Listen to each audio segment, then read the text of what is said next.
Hey, gorgeous. Welcome to the Ready to Bloom podcast, which features interviews with inspiring women entrepreneurs from around the world. Thank you so much for joining us today. Now, without further ado, I'll hand you over to your host, Holly Wharton. Hello and welcome to the Ready to Bloom podcast, episode 102. This is your host, Holly Wharton. I'm here with today's special guest, Halley Gray from Evolve and Succeed. Halley is a marketing strategist who crafts the marketing and sales strategies you need to bust through to the next level. Sales pages, program creation, and content marketing strategies are her key tools to creating more dinero so that you can play with the other superstars. Welcome, Halley. Hey, thank you for having me. I'm so excited to chat with you today. Me too. I love talking to you. So why don't you start out by telling us a little bit about your background and your business journey and how you got to where you are today with your business? Cool. So my education is in languages and science, and basically marketing is all about being scientific with your words so that you can test and see what results you get if you change the way you word things or structure things. So that's my main powerhouse behind my marketing. And how I got into this business was I actually just wanted to work for myself. And like most successful business owners, I tried a whole bunch of different ideas first. So I spent hours slaving over like a sewing machine, making like handcrafted kimono handbags. Wow. I spent ages being like, I'm not into sewing that much apparently. I got a little tired of it. And then I spent ages doing like copywriting and going into adventure coaching. And it was really interesting to try all these different ideas and see which one I felt like I could really enjoy for a long time. And I really enjoy marketing. And the advice that I was giving to people on the side while I was trying all these ideas was making them lots of money. So I was like, oh, hey, this might work. Actually, a friend had to yell at me and be like, you need to do this for your business. And I was like, oh, okay. So what would you say was the biggest challenge that came up as you were building your multiple businesses? Oh, I mean, I tried each one at a time, and then like a short experimental period or range of time to see how. And I think the biggest thing in the beginning was just time, because I was working full time on the side, and doing these businesses takes a lot of time to get into it. You know, you're doing your branding each time, you're creating a new website each time. And then you have to give them enough time to be tested. So you can't just put them up for a week and then expect that to be a proper indicator. So each one was an interesting experiment in seeing what I wanted to do and seeing what was profitable and marketable. That sounds so much like my journey from kind of trying business and another business and another business and another business. I think so many women go through that experience because you've got to kind of try something on to see if it fits or not. So how long did it take you to kind of finally get the clue that this was your thing? Because I know that oftentimes we'll, hear other people say to us, you should be doing this, you should be doing this is your thing. But it sometimes takes a while to sink in. So what was that process like for you? It took me, I was working with a career coach because I was super motivated to work for myself with Michelle Ward from When I Grow Up. And so working with her, I think I worked with her over 6 months, and that really helped me figure out, refine what I wanted to do. I had been blogging before that and had a personal adventure / travel blog, which I was writing for, which was fun, really fun, but not something that I wanted to monetize. And so, so I guess from working with Michelle, I figured out by the end of those 6 months, I wanted to do marketing strategies. And I started with website evaluations, telling people where the gaps were in their website. Mm-hmm. And I sold all 5 of those spots pretty much within three days of starting the new business. Yeah, so it was basically just trying to figure out what the hell I wanted to do. And once I figured that out, I was unstoppable. Yeah, that can be the challenging bit. So when you sold out, your first thing there, what do you think contributed to that? Was it because you had already built up this community of people that liked what you did, no matter what it was, or what happened there? I didn't have a community at that point. What I was doing was participating really hard in other people's communities. And the reason why it sold out is that I was talking to people who had websites, who were becoming entrepreneurs or, trying to figure out the career thing. And I was like, wow, a lot of you don't understand what a user sees, a new reader sees when they see your website. You don't have an easy way for me to work with you, and you don't have an easy way for me to understand what's the one thing I'll get if I stay on your website. And so having that unbiased perspective and going through and like poking into all the different gaps and holes that were in their content really helped me establish myself as a content marketer and expert. So it was really just listening to them and being like, oh, this is where they're falling down. Like they just don't know what's on their website or what should be on their website, or, you know, they just don't know where the gaps are because they've seen it. So, you know, it's biased. Everybody's biased about their business. Yeah, not only that, your head is so kind of stuck up in your business and you've seen your website so many times. It's like you can't see it from an external perspective.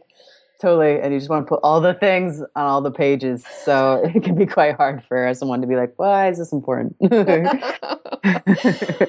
Yeah. So was there a tipping point in your business when things kind of went from that struggle to build it up to flow? I feel like a lot of business is peaks and troughs because before I went full time, I sold like $6,000 worth of services when I had only like 5 newsletter subscribers. So it was feeling really, really good. And then I went into business full time and then I forgot to market. Ooh. And so what I did was then put out a limited service, which sold out. So it was basically, for myself, it's been a lot of like launches that lead to income and then these slower periods in between. So it's gotten a lot easier. I've gotten a lot more clients and word of mouth going on, but I still feel like with business, it's all about slower periods and then faster periods, you know? Good. So one of the things that you work with people on is creating sales pages that actually work and sell stuff. So I wanted to talk with you a little bit today about how to make that happen. What are your top tips for creating sales pages that actually get people signing up? Because I think sales pages can be something that so many people struggle with. It's like some people hate the long ones, some people make them too short, people don't know what to include. What would you say are the top tips to make a sales page that's actually effective? What I would say is that you have to be really, really specific because there's a tendency to be general, and general never really wins. So a sales page should very clearly tell people what the problem is that you're solving and what the end result will be. I think the shorter your sales page, the better conversion rate you'll get, because what happens is like nowadays we all have the attention span of like a cracked out hamster. So we're all just on these wheels frantically running.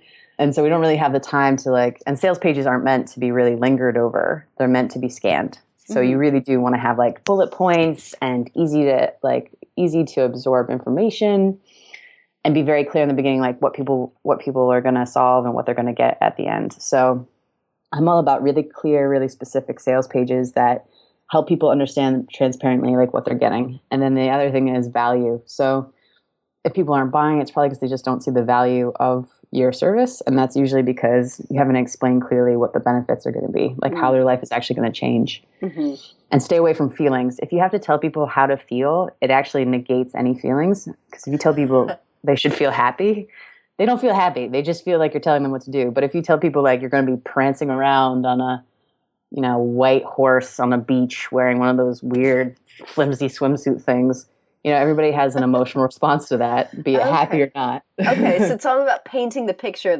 rather than saying you're going to feel free and happy and whatever. Yeah, because some people freedom might be jumping from a plane, and other people freedom might be having 10 minutes themselves because they've got kids. So it's very different sort of visions of freedom. And so that's why when you get specific about the person you're trying to reach, you're going to use imagery that really hits them in the cojones, where other people might not really respond to the imagery and they'll move away. So the sales page should be a filter for your perfect client or, buyer.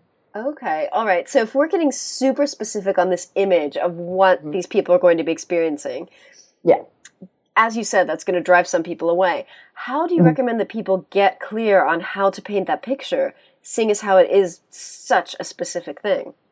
So a lot of it is listening to your audience and talking to people that are interested in what you're doing and hearing how they describe their lives, and not surveying them, because surveys are usually counterintuitive. People feel like they're on a test, so they'll give you answers that they think you want to hear. So that's not natural speaking for a lot of people. So you want to have a way for people to communicate with you, and you can talk back with them about what's going on in their lives, like what are their goals, what are they looking for, and once you start seeing how they interact with their lives and environments, you can start to pinpoint what it is. So if you have people who are really adventurous, daredevils, risk takers, they will respond to that jumping out of the plane imagery. So it's getting a feel and knowing for that audience. Like you can make guesses too. Like if it's a stay-at-home mom, what she wants is 5 minutes in the bathroom by herself. So, if you're doing a babysitting service, you'll be like, you can go and take a whole half hour of being alone in your bedroom by yourself without the kids bothering you. Stuff like that, where you're basing it off of the data you've seen from other people, and so extrapolating on what you see.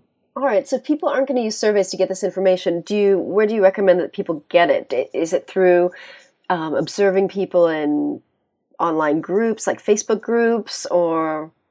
Yeah, totally. So it's just going to Facebook groups, going into Twitter chats, seeing what other people write on their blog, seeing anything where the data is out there, the qualitative data. So what people talk about what they want all the time. And then they also talk around what they want. So it's kind of like you got to be Sherlock Holmes, and you got to be like, okay, they want, yeah, totally. Like they say they want this, but really they want, they say they want more money, but really what they want is just to have 5 more clients, because that could look different for everybody. Someone else could want $1 million. Someone else could want, to make 10K a month.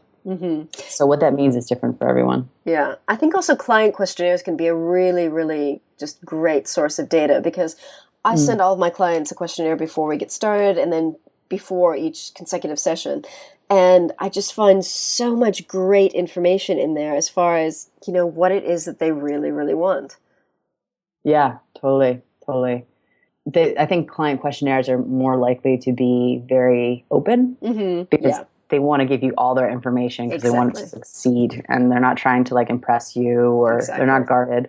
They've already asked for help, and they need to express what it is that they need help with. And also, because the details are of course confidential, it's they kind of pour their heart out in a way that they wouldn't do probably in a Facebook group.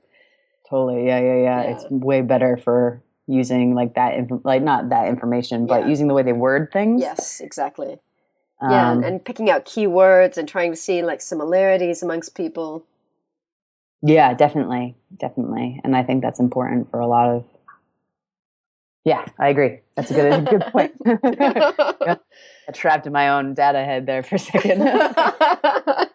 Excellent. So what other tips do you have on creating sales pages?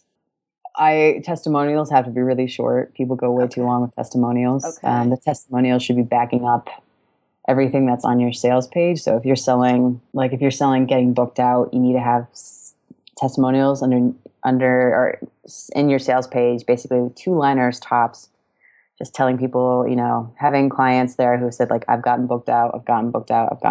So the end goal or result that you're having in your sales page should always be reinforced by testimonials. They shouldn't have experiential things like, oh, she was so great to work with. She's so sweet. I loved her brain, blah, blah, blah. Because it loses a lot of the effectiveness. A sales page is just to say, this is what we're going to do together. These are the people who've gotten those results, and then buy it. And so a lot of people as well hide their buy button. It's all about the custom buy button. You want to make sure that it's a good looking button and that it stands out from your color theme. So if you're going all pastels, it needs to be bright freaking red. So that and it has to be big. I don't want to see any tiny buttons. It's ridiculous. Like trying to make it hard for them to give you their money, and they don't want to give you their money if you make it hard for them. It should be an easy, enjoyable service. And so testimonials, buttons being big, and a bright color that stands out against your theme. I think it's really, really important to say, because I think so many people think that the button should be consistent with their branding. And of course, if it does, then it's just not standing out at all. It's just kind of blending in with everything else, and it just looks like another thing on the page. Totally, yeah. It really honed in when I was working with a client who was also someone that I worked with previously, and I was recommending her services to someone, and it was worth a couple $1,000s at least. And her sales page, I literally watched this woman scroll through her sales page, and like I could see the enthusiasm draining out of her as she was trying to figure out how to buy it. It's confusing. And she couldn't find the buy now button because there were so many testimonials, and it was just like, wow. So yeah. So it's really important that it's easy, it's streamlined, and then you have multiple opportunities to buy. You don't have just one and done. You have like buy now buttons throughout your sales page. Okay, I think that's another really, really important thing, because I think some people just think, oh, I'll just put one at the bottom and that's done. It's there. People don't scroll all the way to the bottom. And the other thing some people don't do is prices. I don't know why people think it's awesome to not have prices, but it is not, because what people are going to think is that you're too expensive for them. And I don't care how much you are or not. Even if it's $10,000 for an hour, people might assume it's $1 million or something based on your perception. So it's so important to have prices there. Yes, I totally agree. It's a huge pet peeve of me when I'm looking at someone's website and thinking, oh, this is kind of interesting. I might be interested in doing this in the future. Yeah. How much is it? What are her packages? How much is it? How much is it? Like, there's no price anywhere. God. Totally, right? And then I just click away, because I'm not going to email, because I'm not ready to go now. I'm just thinking it might be nice in the future. So I'm not going to click through and send an email and be like, so how much your prices is? Not interested now, but I might be in the future, but I'd like to know. I'm just not going to bother. Totally. That's what most people do. They're like, oh, no, that sounds like work. I don't want to work to give you my money. Yeah. That sounds hard. Don't want another email. Don't want, get more crap in my inbox. Totally. And the other thing I've noticed as well is, designers have to do that, right? Because it's custom. Yes. But one designer that I saw do it really well was that you could tick off the different options that you wanted, and it automatically calculated an estimate at the bottom. Ooh. And then you sent that through with your contact form. So you clicked off. I'm sure there's a way to code it. Mm-hmm. I don't know how. It's all magic to me. But yeah, but that was cool. So there's definitely ways for you to, even if it's custom, for you to come up with some cool solutions. Or at least put a range on there and say it's between, 5,000 and 10,000 or whatever. Because then people can think, oh, okay, well, it's between 5 and 10. It's not 55. Yeah, totally. And then they know how much to prepare for. And it also helps the value assessment, because seeing it multiple times on the page helps them understand better the value that you're offering. Okay, so multiple prices on the page too. Yeah, totally. So every time you have a buy button, you need to have the price raised as well, and the price needs to be big. Don't put any content around the price, because it just seems like you're justifying the cost. So you'll be something like, ew, for 10,000, for 10 sessions, it is $900. Nobody needs to know that. If you've got it clearly on the page, you just need to put on there $900, secure your spot, buy this now, whatever. And big and proud, your services are worth it. You should just have the price there. Yep. Good. Going back to testimonials. So I think most people tend to get you get this massive chunk of testimonial from people. So would you recommend just editing them down and just pulling out those juicy bits that are directly speaking to what it is that you're kind of selling, or the result that you're providing in this product or service? Yeah, I've got a kit that I wrote up, because this is where a lot of people, they're so difficult to extract the right ones, because people just say oh, it felt good. And then you're like, oh, crap, what am I going to do with this? It's not like it's a massage. So usually what you'll do is you go to your past clients and you'll say, okay, so compared to where you were at the start, and I'm updating my own processes so that I have a clear snapshot when they do the intake questionnaires, so that I can send that to them at the end of the course, so that I can be like, okay, this is where you were in the beginning, because people sometimes forget. They don't feel like they've progressed at all. And say, all right, so now where are you now? What are the results you're seeing? How would you recommend the work that we've done together to other people? So that also primes them for recommending you in terms of word of mouth. What sort of benefits or results have you seen? Did you get booked out? If so, how far in advance? For my own personal one, you just got to ask them for the content you want. The other thing you could do is, people usually send you emails if they're having really great success with your services, and they'll send you emails oh my God, I'm booked out 8 months in advance now. That's awesome. And so you just take those emails, you save them for later, or you automatically hit them up and you're like, that is amazing. Can I use that as a testimonial? Because that is something that I want to share with the world. And so usually people are like, yeah, awesome. So if you can take any of that work off of them, because it feels like a lot of pressure to do testimonials, then that's great as well. And a lot of people, when they're just talking naturally to you, are a lot more persuasive than if they try to do formulaic testimonial stuff. Yeah, definitely. So since you mentioned your testimonial thing, is that okay? No, I was just going to ask you to mention it, because I I think the same night that we first Skyped, I went back to your website and I was like, yes, I want that. Click. And, and I got it. So I've been really enjoying it. Haven't taken action yet because that's okay. like due for next week. But I'm really, really enjoying it. And I think it's super clear. And so I would love for you to share more about what that is.